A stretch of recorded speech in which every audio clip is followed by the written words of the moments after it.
Bonjour les amis, bonjour ou bonsoir selon ton créneau horaire et bienvenue encore sur ma chaîne. Aujourd'hui, je viens encore avec quelques questions pour toi et je te demande, j'ai quelques questions pour toi et je vais te demander premièrement, est-ce que tu te sens loin de Dieu? Est-ce que c'est ton cas? Est-ce que tu te sens loin de Dieu? Est-ce que tu te sens vraiment comme si tu n'étais pas proche, comme si tu n'avais pas une relation avec Dieu? Si c'est ton cas, si tu as l'impression que tu es loin de Dieu, je te demande une chose, va, cherche à le connaître dans sa parole. Va te mettre à la lecture de la parole de Dieu. Lis ta Bible. Je te mets au défi. Si tu lis ta Bible quotidiennement, alors tu vas développer une communion, un koinonia avec Dieu, une intimité avec lui et tu ne te sentiras plus jamais loin de lui.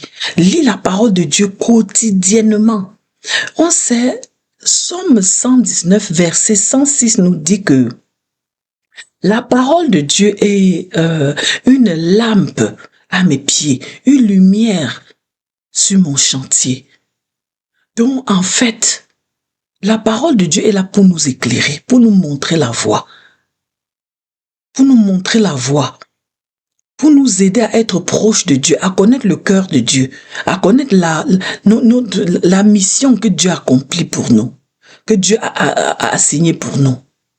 Yes. Si tu ne connais pas la parole de Dieu, tu ne pourras pas développer une intimité avec lui. Tu ne pourras pas être proche de lui. Tu ne sauras pas ce que Dieu dit de toi. Tu ne sauras pas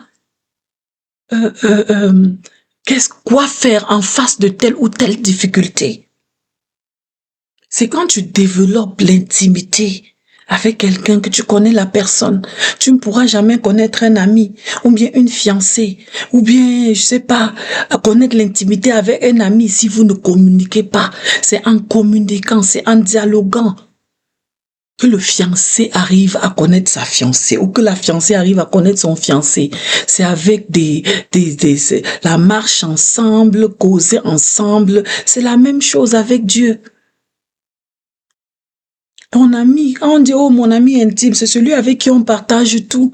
Justement, Dieu doit être cette personne-là pour qu'on se sente proche de lui, pour qu'on se sente en intimité avec lui. On va lire sa parole. On va lire sa parole, on va dialoguer avec lui, on va lui parler. Et tout ça se passe à travers la parole.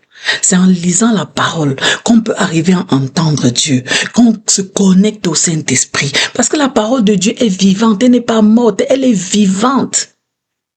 Et quelles que soient les difficultés, les défis, la solution est dans la parole de Dieu.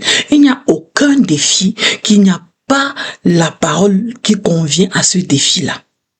Et quand tu ne connais pas, si tu vas seulement sur Google, tu tapes, je sais pas, paresse, et tu tapes Bible, verset biblique, ça va te donner des versets qui parlent de la paresse, qui parlent, je sais pas, de n'importe quoi. Et avec ça, tu vas lire, tu vas communiquer et Dieu va te donner les révélations de comment overcome ce challenge. Donc, c'est vraiment important. Et l'autre question pour toi ce soir, ma question pour toi ce soir, c'est que est-ce que tu te sens comme tes prières ne sont pas efficaces? Tu pries et Dieu ne t'entend pas. Ça fait depuis longtemps que tu pries mais rien n'arrive. C'est comme si le ciel était fermé. C'est comme si Dieu ne t'entend pas. C'est comme si tu pries et rien ne se passe. Je te dirais, est-ce que tu respectes le protocole de la prière? Oui, les amis, la prière en protocole. La prière du Notre Père, c'est un canevas de prière. Ce n'est pas, it doesn't mean to be recited. C'est une parole qui est faite pour méditer. C'est un canevas de prière qui t'aide à prier. Donc, vraiment, est-ce que tu respectes ce canevas de prière? Est-ce que tu sais que c'est pas pour réciter, que c'est un canevas de prière que Dieu t'a donné, c'est un protocole? Est-ce que tu pries selon ce protocole, selon ce canevas-là? Et si tu pries selon ce canevas-là, et tu ne vois pas des réponses, et tu ne vois pas, demande-toi, est-ce que la chose que je demande à Dieu, c'est conformément à la volonté?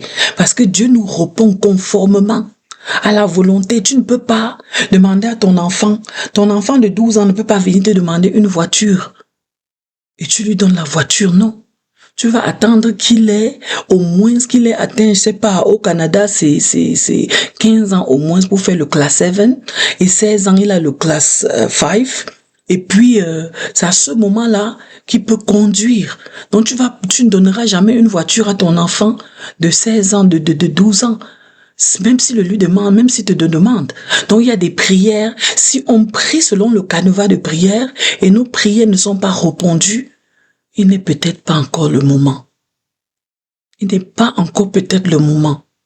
Mais pour savoir si tu pries selon le canevas de la prière, selon le protocole de la prière que Dieu a demandé, je reviendrai ici dans une prochaine vidéo où nous allons ensemble parler de la prière efficace, de la protocole de la prière qui produit les résultats.